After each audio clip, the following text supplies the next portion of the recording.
this stuff here. I don't need all this mess. And so then maybe I'll take my little paper ruler right here that I've got, and I'll start making it for realsies. Okay, so let's say, okay, there's my vanishing point. And so I've got a horizon.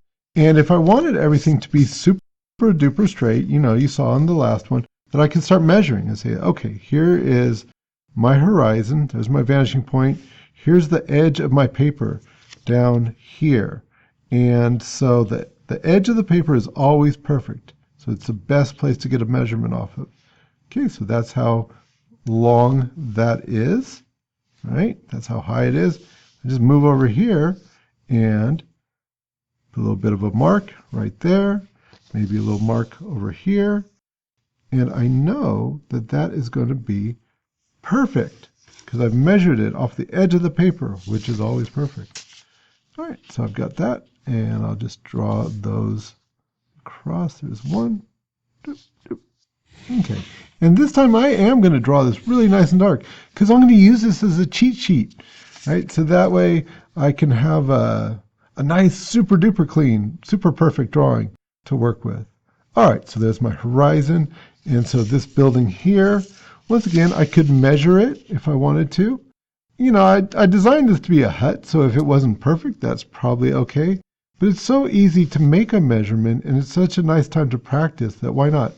So we've got the edge of the paper, we've got a mark, here it is, and if I just bring it down, then there it is. See, edge of the paper, here's the mark right here, boom. And so it's perfect. It's a perfect vertical line. Okay. I can do the same thing over here. We'll just do it. See, it's not exactly the same. That's all right.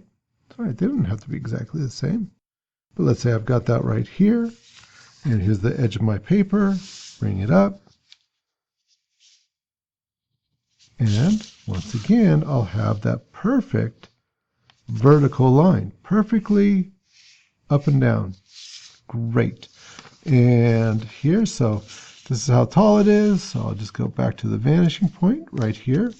And I'm going to make these nice and dark, because I'm using it for a cheat sheet. If I was using this as a finished drawing, it wouldn't be near so dark. All right, just make this come out a little bit, and I'll do another little line off of where the corner would be. Although I've purposely rounded the corners a little bit, but okay, here we go. And we can just make this nice and dark because we know that that's in a good place. Same thing over here. Get everything perfect and correct, and everything so lined up with that vanishing point.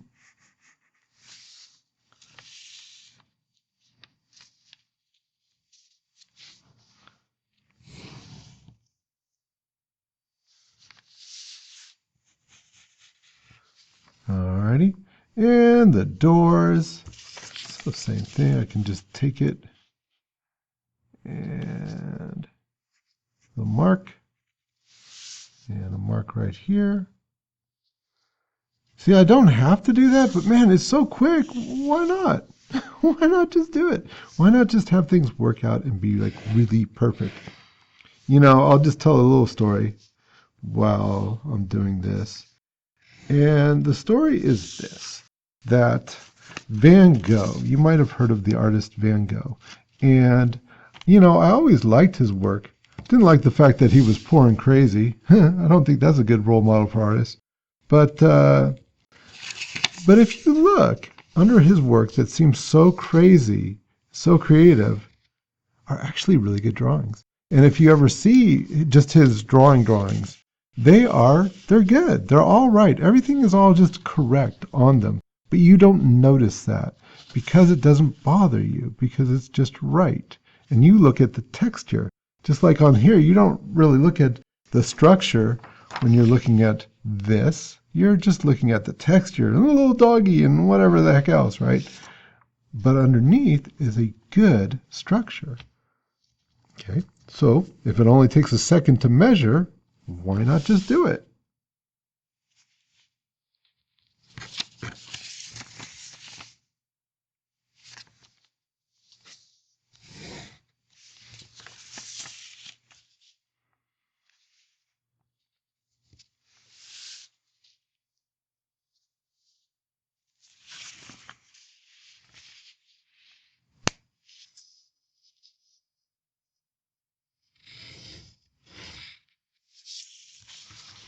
Okay, down to the vanishing point.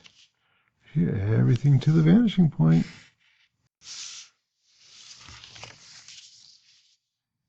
Here.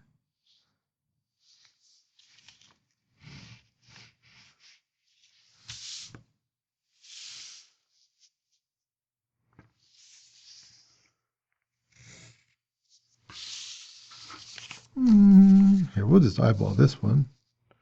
Close enough.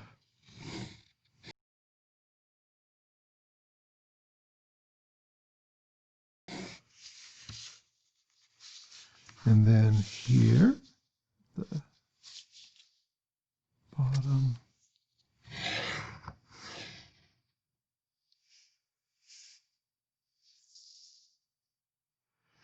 Here to the outside.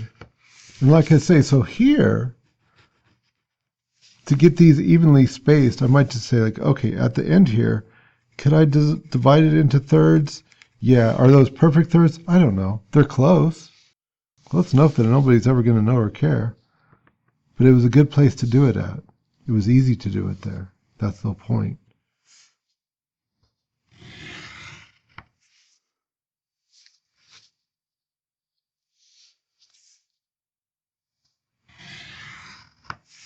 See, and they look pretty even. They might not be perfect, but they're close.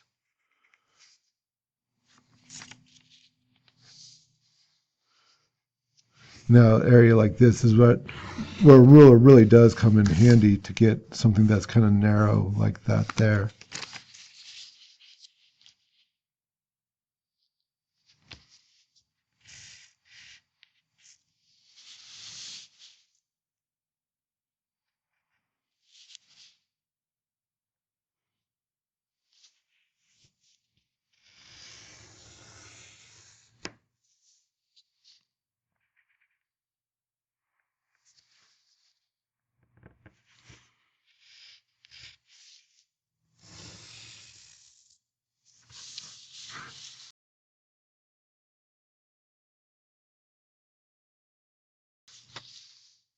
Okay, and so like I was saying, I was just lining these porches up with the doors themselves. So here that comes out to about here, you know, and purposely, once again, these buildings would not be perfect buildings. So if yours aren't absolutely perfect, that's okay.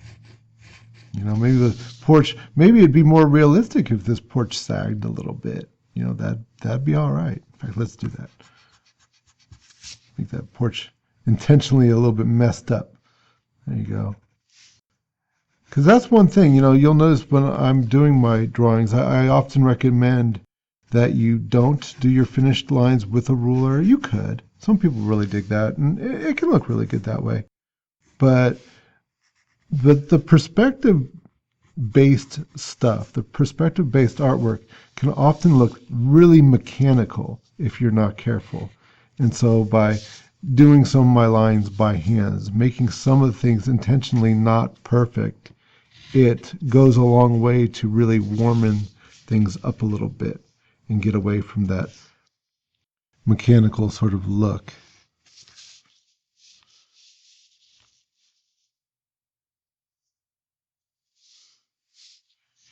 And as you can see, you know, well, on the one hand, yeah, I did have my cheat sheet under here that I used, but even if I hadn't, the proportions might be different, you know, but I think the perspective would have been pretty close because it's really handy having a ruler, but as you can see, I could just kind of follow it by making straight lines. So the perspective should be something that's really useful for you. And so if something is cumbersome, something is difficult to do, then it's not useful, right? So make perspective, if you get the concept of it, then it becomes something easy. See, so instead of using a ruler here, what if I just was careful to look at where that was going? Boom, and it's going to get me right in the right place. And maybe you're doing a drawing that has really nothing at all to do with perspective, but you just want things to be kind of right in any given little area. That's all you'd have to do, is just understand those principles, those ideas of perspective, and just trace out. You know, figure out where a vanishing point would be, etc., and just go from there, because it should be useful. All right, so good enough. So we've got this. That's great. Look at that. But it's a little bit messy, like I say, for making a finished drawing with. So then what I would do after that is I would just go ahead and take another piece of paper, nice and clean and perfect, and I would probably tape it down again, just like so, and then I could just start going over those same lines. Now, if it was me doing a finished drawing, I would go over them really nice and light. So light that on this video, you might not be able to see them, right? But that's how I would do it for realsies. Okay. And so that's it pretty much, So the next thing we'll have is we'll have a nice little finished drawing like that. And we're ready to rock and roll. Put some texture in it and put the magic in and go from there.